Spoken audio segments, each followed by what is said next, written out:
नमस्ते, मैं अविनाश। आप सबका टाइम एंगल ट्रेडिंग चैनल में स्वागत करता हूँ। आज बैंक निफ्टी में और निफ्टी में अच्छी गैप अप ओपनिंग होने के बाद को अच्छी रिकवरी भी दिखाई दी। अभी एक्चुअली बैंक निफ्टी ने एक छोटा बाय सिग्नल दिया हुआ है, निफ्टी ने भी छोटा बाय सिग्नल दिया हुआ है। इसका मतलब ये हो गया कि अगले 1-2-3 दिन के लिए या 8 दिन के लिए हम लोग जो कल बॉटम हुआ है उसको हम सिक्योर मान सकते हैं। तो अगले 2-4 दिन के लिए या अगले हफ्ते के लिए हमारी स्ट्रेटेजी ये रहेगी कि यहाँ पे बॉटम में अगर निफ्टी आती है या बैंक निफ्टी आती है, बाय ऑन डिक्लाइन करना है। और अगर एक सेकंड, अगर ऊपर जाती है तो सेल ऑन राइज करना है। तो ये हमारी स्ट्रेटेजी जो है वो सिंपल है।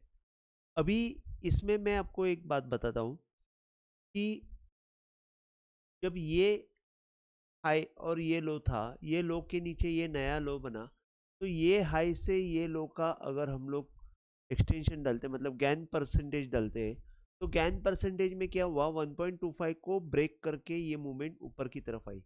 तो जैसे ही 1.25 को ब्रेक करके ये ऊपर की तरफ आई, 1 के नीचे, 1 के ऊपर, मतलब जो बॉटम है, ये बॉटम के ऊपर जैसी मूवमेंट जाती है, यहाँ पे हमको बाय सिग्नल जनरेट हो जाता है with the stop loss of 1.25। तो यहाँ से जब मूवमेंट ऊपर की तरफ गई, तो ऊपर जाने के बाद जब तक 0.5 क्रॉस नहीं होता है, क्योंकि 1.25 जो है वो टूटा हुआ है, तो 0.5 जब तक क्रॉस नहीं होता है तब तक एक हमको अच्छा बाय सिग्नल जनरेट नहीं होने वाला है।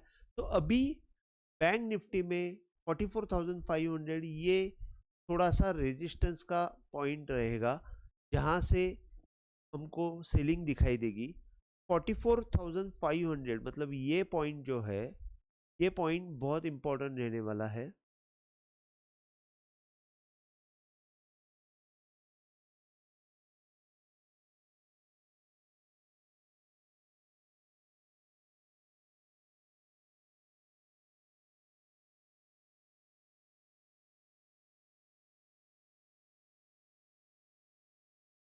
ये पॉइंट बहुत इंपॉर्टेंट रहने वाला है, 44,500, जहां पे हम लोग सेल कर सकते हैं। और 44,000 के आसपास आप बाइंग के लिए देख सकते हो।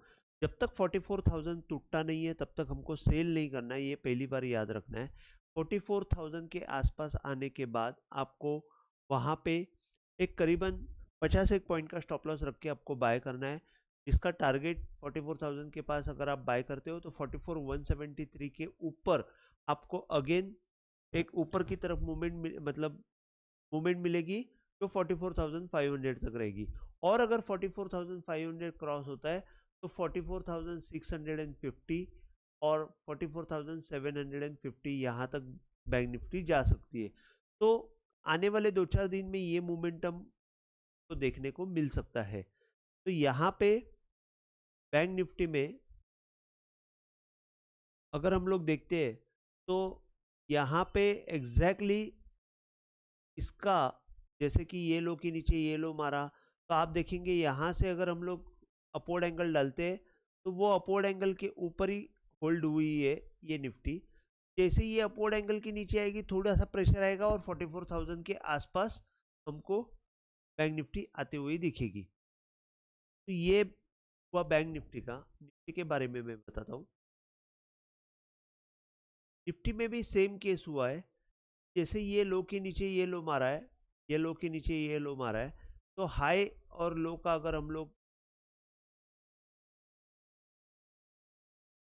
गेन परसेंटेज डालते हैं तो ये 1.25 के नीचे यहाँ पे एक्चुअली सेल सिग्नल जनरेट हुआ था। जैसे ही यहाँ से घूम के ये 1 के ऊपर आ गई मूवमेंट, हमको 1 के यहाँ पे बाय सिग्नल जनरेट हुआ है। और बाय सिग्नल जनरेट होने के बाद देखिए, आप ऊपर जाने के बाद यहाँ पे जब 1 के ऊपर 1 के आसपास आई तो यहाँ से जोर से मूवमेंट आ गई। अभी यहाँ पे क्या होगा कि ज़्यादा से ज़्यादा निफ्टी जो है 19,420 तक आएगी। जब तक 19,420 के नीचे निफ्टी जाती नहीं है तब तक हमको सेल नहीं करना है, बाय ऑन डिक्लाइन करना है।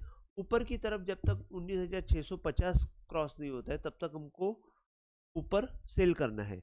मतलब 19,650 640 के आसपास हमको सेल करना है और 19,400 के आसपास हमको बाय करना है। 19,400 का एक स्टॉप लॉस, 390 का एक स्टॉप लॉस रख के आप 19,400 के आसपास बाय कर सकते हो। तो यहाँ पे निफ्टी में भी अभी बाय का सिग्नल जो आएगा वो एक इंट्राडे मतलब शॉर्ट टर्म 1-2 दिन के लिए अगर हम लोग देखते हैं तो 19,650 के ऊपर आएगा और ऊपर की तरफ 19,600 सॉरी 610-20 के ऊपर ही आएगा, क्लोजिंग बेसिस पे मैं देख रहा हूँ। और अगर ऊपर की तरफ देखते हैं तो 750 तक की मूवमेंट जा सकती है या 800 तक की मूवमेंट जा सकती है। अगर 610 620 अगर कंफर्टेबली क्रॉस हो जाता है, ऊपर हमको 19,800 भी देख सकता है। तो इसका मतलब ये हो गया कि आने वाले 1-2 दिन में हमको ऊपर की तरफ भी मूवमेंट दिख सकती है। नीचे में सिर्फ आपको थोड़ा सा बाई की तरफ देखना है। अनटिल एंड अनलेस 19,400 की जाता है तब तक सेल का मूवमेंट करना नहीं है। तो आज के लिए बस इतना ही। अगर आपको वीडियो पसंद आया हो तो प्लीज़ आप शेयर कीजिए, लाइक कीजिए और सब्सक्राइब कीजिए। जय हिंद, थैंक यू।